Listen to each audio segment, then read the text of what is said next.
எவனையும் வெல்லும் திருவடியை காண வந்தோ.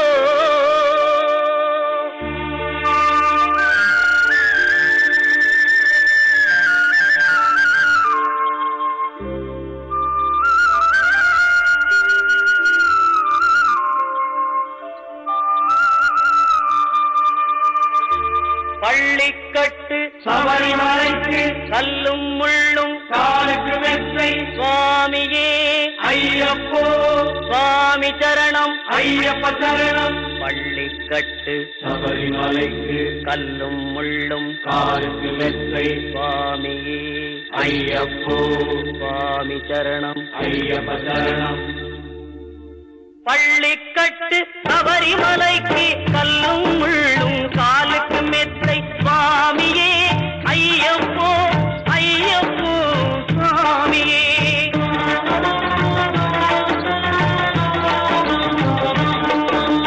நெய்யபிஷேகம் சுவாமிக்கே கற்பூர தீபம் சுவாமிக்கே ஐயப்பன் மார்களும் கூறிக்கொண்டு ஐயனை நாடி சென்றிடுவார் சபரிமலைக்கு சென்றிடுவார் சுவாமியே ஐயப்போ ஐயப்போ சுவாமியே.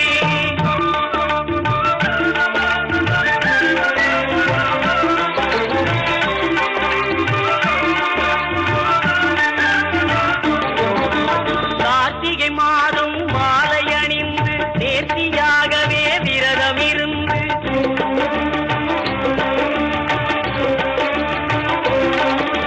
பார்த்த சாரதியின் மைந்தனே உன்னை பார்க்க வேண்டிய தவம் இருந்து பார்த்த சாரதியின் மைந்தனே உன்னை பார்க்க வேண்டிய தவம் இருந்து இருமுடி எடுத்து எருமேலி வந்து ஒரு மனதாகி பேட்டை துள்ளி அருமை நண்பரா பாவரை தொழுது ஐயனின் அருள்மலை ஏறிடுவார் சுவாமியே ஐயப்போ ஐயப்போ சுவாமியே.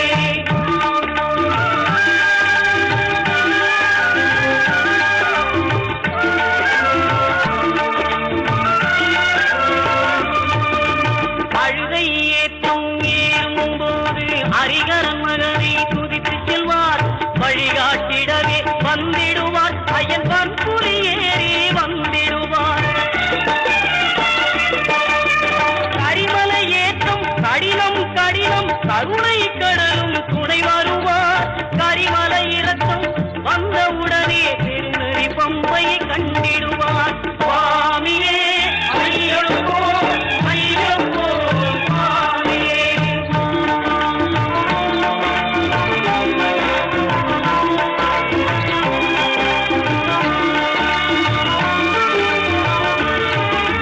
கங்கை நதி போல் புண்ணிய நதியாம் பம்பையில் நீராடி சங்கரன் மகனை கும்பிடுவார் சஞ்சலமின்றி ஏறிடுவார்.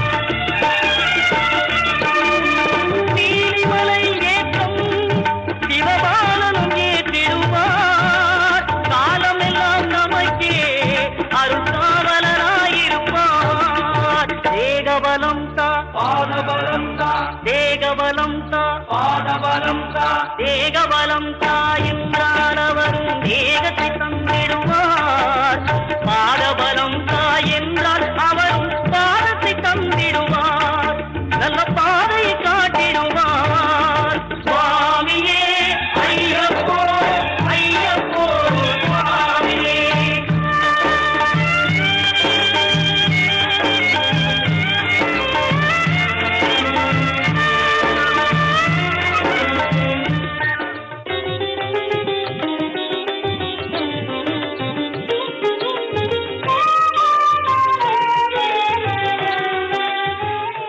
இன்றைய தினம் ஒரு பொதுவான தகவலை பற்றி நாம் தெரிந்து கொள்ளவிருக்கிறோம். கனவு வருத அது வராம இருக்கிறதுக்கு என்ன செய்யணும்? சில கனவுகள் வந்தால் அதற்கு ஏதேனும் பரிகாரம் செய்ய வேண்டுமா?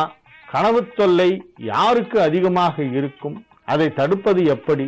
அப்படிங்கிற மாதிரி எல்லாம் நிறைய பேர் நேரில் பார்க்கும்போதும் சரி, கடிதங்கள் மூலமாகவும் என்னிடம் கேட்டிருக்கிறார்கள். பொதுவாக கனவுங்கிறது எல்லாருக்கும் வர்றதில்லை, எல்லா நாட்களிலும் வருவதில்லை, எல்லா நேரத்திலும் வருவதில்லை, எப்பாவதுதான் வருது.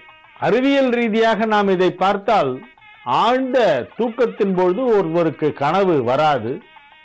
விழிப்பு நிலைக்கும் தூக்க நிலைக்கும் இடைப்பட்ட ஒரு நிலைதான் கனவு வருகின்ற ஒரு நேரம் என்று சொல்கிறார்கள். அந்த கனவிலே சிலருக்கு மகிழ்ச்சியான நிகழ்ச்சிகள் எல்லாம் நடக்கும், சந்தோஷமாக இருக்கும் அந்த கனவெல்லாம். ஆனா அதெல்லாம் கனவோட சரி, நனவுல இதெல்லாம் நடக்காது. ஒரு சிலருக்கு பயப்படும்படியான கனவுகள் எல்லாம் வரும். பாம்பு வந்து துரத்துற மாதிரி, கடிக்க வர்ற மாதிரி, யாரோ தன்னை துரத்திக்கிட்டே வரா மாதிரி, இவங்க தப்பிச்சுட்டு ஓடுறாங்க, காடு மலை எல்லாம் ஏறி குதிச்சு ஓடுற மாதிரி. சில சினிமாலெல்லாம் இந்த கடைசியில கிளைமேக்ஸுக்கு முன்னால ஹீரோவும் வில்லனும் ஒரு கார் சேஸ் எல்லாம் பண்ணுவாங்களே, அந்த மாதிரி எல்லாம் சேஸ் பண்ணிட்டு யாரோ வர்ற மாதிரி எல்லாம் கனவு வரும். கடைசியில கண்ணை முழிச்சு பார்த்தா ஒன்றும் இருக்காது. தூக்கம் கலைஞ்சு போயிடும் இந்த கனவுனால. நல்ல டீப் ஸ்லீப்ல இருக்கும்போது சில கனவுகள் ஏற்பட்டு அதனால் தூக்கம் கலைந்து விடும். இதனால் அவர்களுக்கு மன வேதனை ஏற்படும். என்ன இந்த மாதிரி கனவுல யாரோ துரத்தின்னு வர மாதிரி எல்லாம் வந்தது, ஏன் இப்படி வந்தது அப்படிங்கறதெல்லாம் அவர்கள் நினைத்து கொண்டிருப்பார்கள். பொதுவாக இந்த கனவிலே பாம்பு வந்தால் நம்ம ஊர்க்காரங்கள்லாம் பயந்துருவாங்க. அது நம்ம ஆட்களுக்கு பொதுவாகவே பாம்புனாலே ஒரு பயம், சென்டிமெண்டலா பாம்புன்னா ஒரு பயம். பாம்பு என்றால் படையும் நடுங்கும்.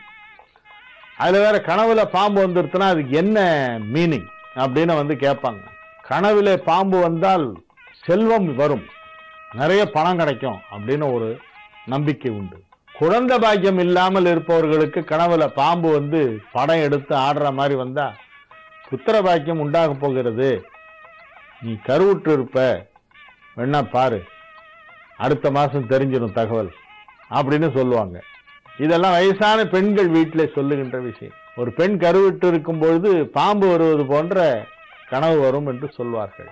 அதே மாதிரி கனவுல யாராவது இறந்து போற மாதிரி கனவு கண்டாங்கன்னா, யார் இறந்து போற மாதிரி கனவு கண்டாங்களோ அவங்க ரொம்ப தீர்க்காயுசா இருப்பாங்களாம். அதனால அதை பத்தி பயப்பட வேண்டாம். இந்த மாதிரி எல்லாம் வந்து சில நம்பிக்கைகள் நமது மக்களிடையே இருக்கின்றன. ஆனால் இதை அறிவியல் ரீதியாக பார்க்கும் பொழுது இதெல்லாம் வந்து அன்னைக்கு நம்ம பகல் நேரத்திலே பார்க்கின்ற விஷயங்கள், கேட்கின்ற விஷயங்கள், சப்கான்சியஸ் லெவல்ல நம்ம மைண்ட்ல சிலதெல்லாம் ரெக்கார்ட் ஆயிடும். அதெல்லாம் நைட்டு தூங்கும் போது அந்த விழிப்பு நிலைக்கும் உறக்க நிலைக்கும் இடைப்பட்ட நிலையான கனவு நிலையிலே இந்த சென்ஸ் எல்லாம் அது தானாவே வந்து வேலை செய்ய ஆரம்பிச்சிடும்.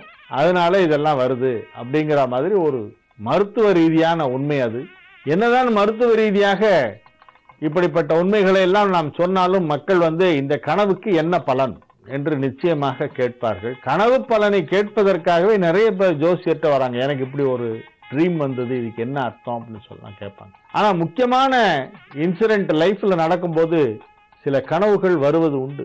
அந்த கனவு வந்து நமக்கு ஏதோ இறைவன் நமக்கு ஒரு சில விஷயங்களை உணர்த்துவதற்காக, இப்படி எல்லாம் நடக்க போறது, நீ ஜாகிரதையா இரு அப்படின்னு எச்சரிக்கை கொடுப்பதற்காக, அல்லது இப்படியெல்லாம் நடக்க போகிறது, நீ கவலைப்படாதே, உனக்கு நல்ல நேரம் ஆரம்பமாகிவிட்டது என்று நமக்கு ஒரு பச்சை கொடி காட்டுவது போல, இப்படி நமக்கு நடக்கவிருக்கும் நன்மையாக இருந்தாலும் சரி அல்லது தீமையாக இருந்தாலும் சரி, அதை முன்கூட்டி நமக்கு லேசாக கனவின் மூலமாக கடவுள் உணர்த்துகிறார் என்பது உண்மை.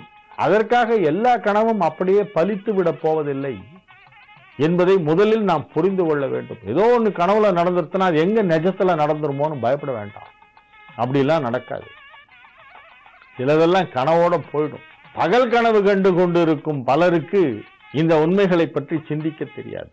ஜோதிட ரீதியாக கனவுகளுக்கு பலன் உண்டு என்று சொல்லப்பட்டிருக்கிறது.